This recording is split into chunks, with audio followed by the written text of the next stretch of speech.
Well, hello again. I'm back in my studio after a few nights out at Reflection Lakes near Paradise on Mount Rainier. I want to finish up this little plein air. Now let me show you the painting I have so far.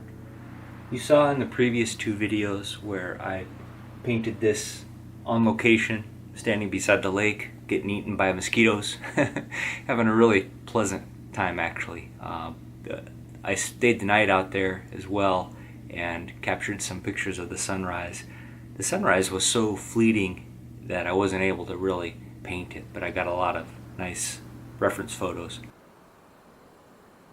So with this plein air painting of sunset, where I ended up, it's nice, but it's not powerful. It's a great learning experience. I had a great time out there. I really soaked up the environment and learned that setting and at least got a feel for what a sunset is like in the summer on that little lake. I got a bunch of great reference photos. I got some video of the evening as well that I can use to now finish this painting off or to create other bigger paintings. So what I want to do is kind of turn this into something that is a little more powerful. And to do that, I want to go to the value study. So I took the painting and a reference photo or two and kind of melded it into this value study. And what I'm doing is putting the focus on the mountain, not so much on the lake. Right now, with this painting, I've kind of got three areas of strong interest and they're kind of competing. So I want to tone it down. I don't want to repaint it. I don't want to take away all the work because some of the brush strokes are nice. The composition is nice and I like the feel of it, but these three areas of interest are competing. So I've got a strong interest here, which I want to keep. I want to keep the interest on the mountain. I want to bump up the contrast a little bit though. I want to bump up the contrast between this warm orange highlight on the mountain with the shadow. So I'm going to tone this down into more purples and reds. I want to darken this band of trees. I want to darken this point. This is a second point of interest, which it's kind of nice. Its location is nice. It's close to one of those intersections of the 1/3 lines. You can see them by the tick marks here. But I don't want that to be the focus. I'm going to keep a little bit of interest there. I'm going to keep those brush strokes. I like those, but I'm just going to tone it down. I'm going to drop the value so there's not so much contrast in this whole band of trees. Same thing with the lake. I'm going to keep the nice painterly quality of the lake. I'm going to reduce some of these brush strokes, but try to keep that loose feel with a big brush. But I'm going to drop the value and drop the contrast. I'm also going to darken this. This passage here, I'll have kind of a band of dark here along this bank, and a dark here along this bank, and a little bit of an S that will lead you to this other reflection, this other high value. So there'll be some lights down here, there'll be lights here, but all dropped, not so high contrast, and then a band of, or an S curve of dark leading you back to the scene. So there'll be some interesting points throughout, but right now I have a point of interest here, a point of interest here, and a point of interest here. And none of them are really jumping out and taking the lead. So I want to push the interest to the light on the mountain and have these be more supporting players for that scene. I could come back and do another painting later where the reflections on the lake and this little clump of trees were the interest, the center of interest, and so the mountain would be more subdued, less contrast, more pushed back. I could have this foreground be more the center of interest and the most detailed, highest contrast point in the painting. That would also be interesting, and I could put it maybe something here where these two lines intersect. I could maybe change the composition a little bit to where some trees on this little jut of land would be high contrast against the band, the S-curve band of dark water. Maybe focus in, expand that a little bit more, push everything else back in the composition. That could also be a nice painting. So with that one trip, I really accomplished what I was after. I had a great time out there doing the actual painting, met some nice people who were interested in the painting. That's always a great thing. and took a bunch of reference photos and stored some great memories to do multiple paintings. Kind of endless how many paintings you could do from any beautiful location like that. And I did some hiking while I was out there, and I just had a great time.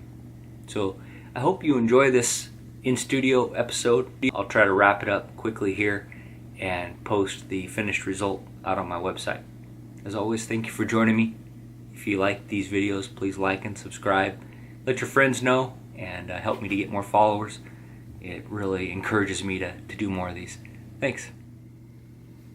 I'm using the same colors that I had out there while I was painting plein air to remain consistent, keep the color harmony. And I've mixed up some sky colors, and I've tried to stay within the first 3 values on my 7 value scale that I created. And anyone can create a value scale. I've seen 9 colors, 10 colors. I like this 7 because it gives me 1 middle 50% value, and then 3 darker, 3 lighter. And it helps me to compress my values so that I stay within bigger groupings. So I've got the sky colors mixed up here with these 3 values, and I've got the mountain colors mixed up here, and I'll start there with these 3 values. I've matched these colors to my reference photo and to my painting.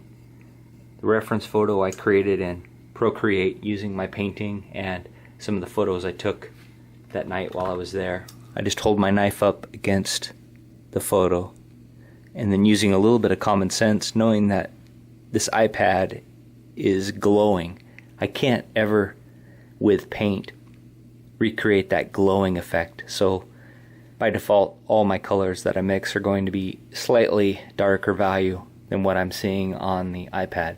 I try to help myself by turning down the brightness on the iPad. I never have the iPad brightness more than about 50%, and you can see here I'm probably at about 40%, 40 or 45, because if you turn it up super bright, you're not going to help yourself. You're just going to blow everything will be overexposed looking on your reference photo. Your eyes will get used to it, so it'll look normal to you, but in reality you'll be trying to chase very high key, very high value colors, and everything will look kind of chalky and blown out on your resulting painting. More importantly than trying to match the photo reference, though, I try to match my painting I did. The painting I did on site will definitely have better color that I can refer to. So you can see here, this paint I've mixed up is matching pretty closely. Maybe it's a hair lighter because I want to brighten up this spot. I want to make this area here the lightest value spot in the whole painting, and then add these bright contrasts and bright chroma contrasts at this point. Really make that the focal point. And I know it's a little off, kind of in a corner, so in the end it may not be quite as successful if I had chosen or created a center of interest closer to maybe this more traditional 1/3 line, 1/3 intersection. But I like the idea of this being the center of interest, this corner of the mountain, even though it's off to the side a bit. So we'll see how it turns out. So I've matched some colors up, mainly to my painting that I created on site, because I want to keep that color harmony. This is an 11 by 14 inch panel that I've prepared. Gessoed it with acrylic gesso, adding some texture. It's a little larger for one of my plein air paintings. Most of mine are 8 by 10 or 9 by 12. This one is 11 by 14, so I'm putting a little extra effort into finishing it off. When I'm touching up a painting like this in the studio, I like to do a few things. I like to re-wet or re-oil the painting by rubbing a little bit of linseed oil gently into the surface of a drier painting. If it's still wet, you don't have to worry about it. I like to scrape off with a palette knife any high points, any lumps or bumps or contaminants in the painting, just to make sure I have a nice smooth surface to go with.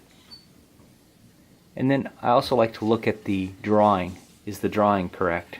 It's a good opportunity, if you're going to retouch it, to correct any problems with the drawing.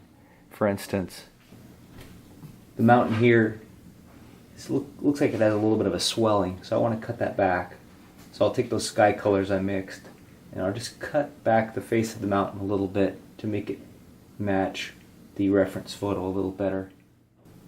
And what I'll do with these colors I've mixed, I'll just add a little light layer to the sky near the edge of the mountain. I'm not going to repaint the whole sky.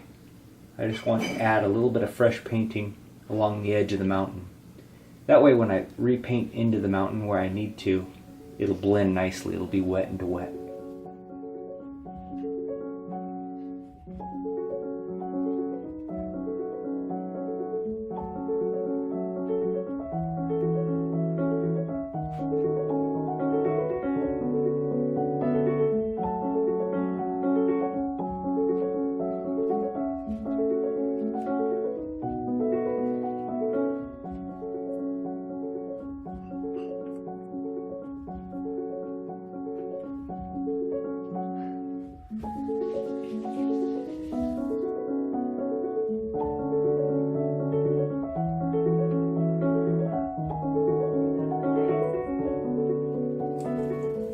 While I have these sky colors mixed up, I'll use them in the water below. I'll tone them down just a little bit, a little darker, a little less vibrant.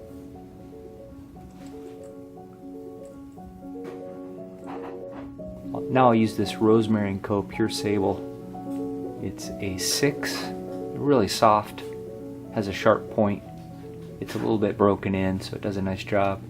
I'll just very gently now start with the darks, with that darker value in the mountain, and paint into that little bit of sky that I painted over, so it's wet into wet.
The reflection in water is always equal distance above and below the edge of the water from your perspective point. So here I'm measuring with my hand, just getting a rough measure, same distance above the water line and below the water line. Hey, who the hell are you? I've mixed up the colors for the bank of the lake close to that range of trees. So these darkest colors, I've got a blue, green, brown, and red. Darkest darks I can mix up where the banks of the lake meet the land. That's where I'm seeing the darkest values. And that's what I captured in my value study. I want that band, that little S-curve, to be the darkest.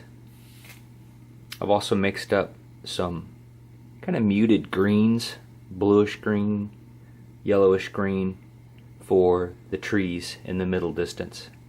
They're all grouped close to these three values, kind of my darker end of the value scale, not the darkest dark. I'm saving that for the banks of the lake, but these three darks for the shadow in the trees, the dark branches and pine needles of the trees, and then the highlights, the sunlight, what's left of the evening sunlight on the trees.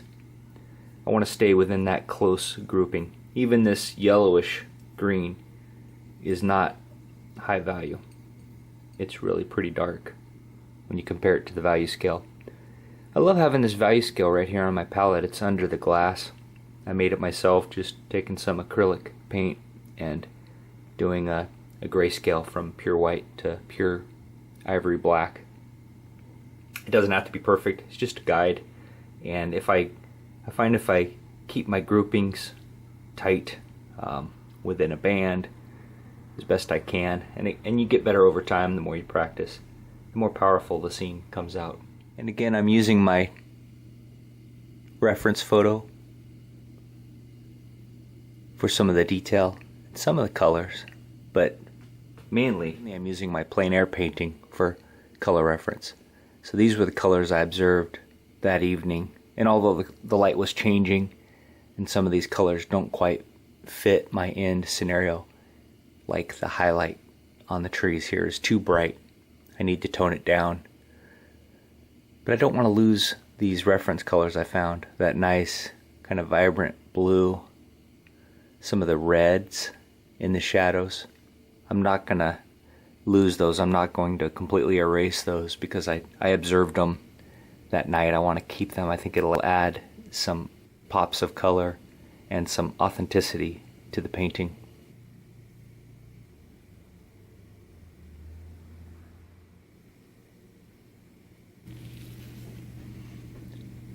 So I'm using a fairly large bristle brush here, just like I did painting outdoors.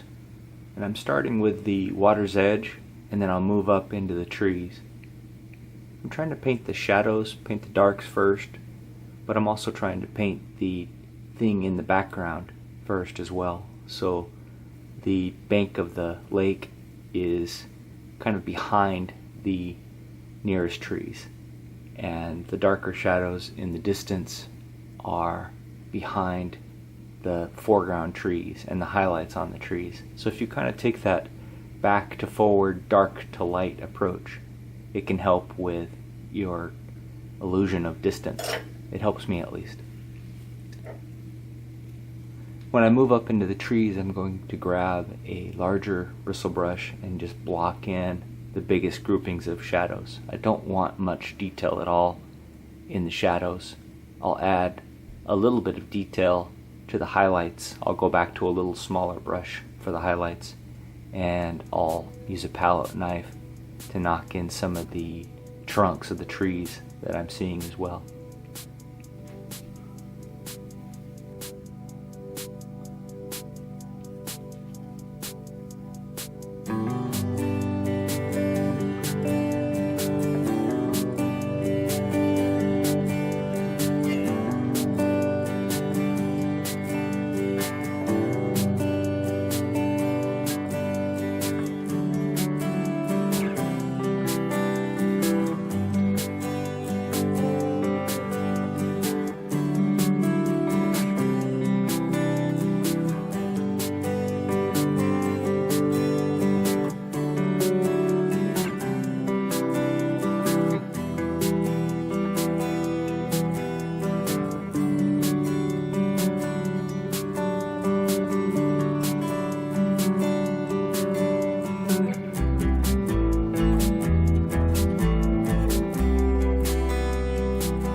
Now I've mixed up some very subdued shades for the reflection on the water.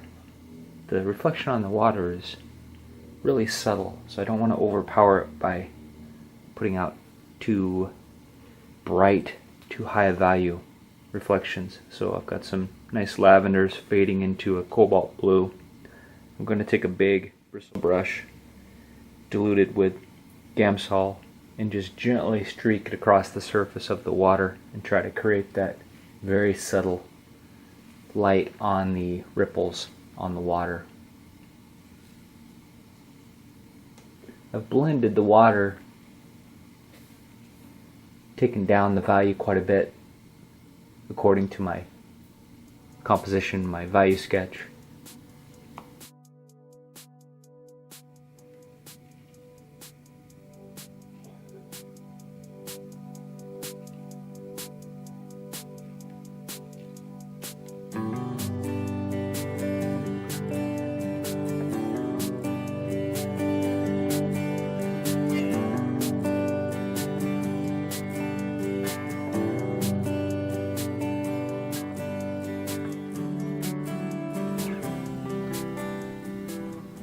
Here I'm mixing the colors for these little foreground banks extending into the lake.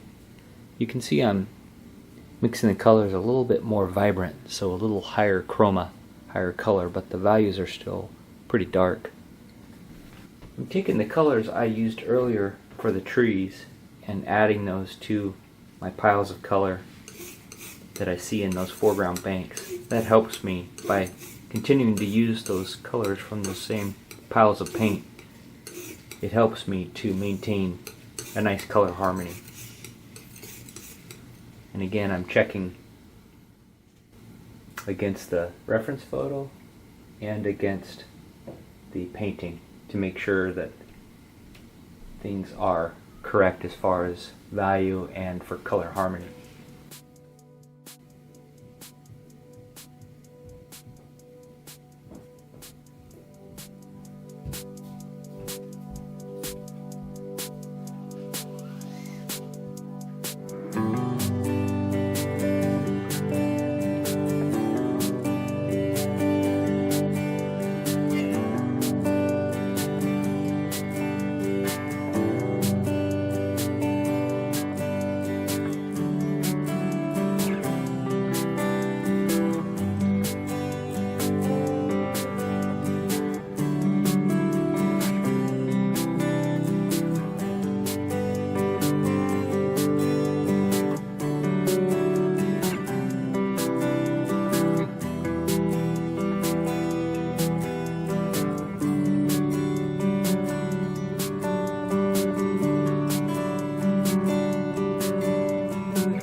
Now I need to reinstate that little tree in the foreground. I want that tree to stand out as an individual, not really as the focal point, but just kind of a point of contemplation. The tree is standing separate from the forest across the lake and looking at the mountain. It kind of tells a little bit of a story for me. So I'll start with a palette knife and draw in the trunk, and then just very quickly, just like I did on site, rough in the branches and the pine needles with a soft brush and with the palette knife.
that's a wrap. I finished it up.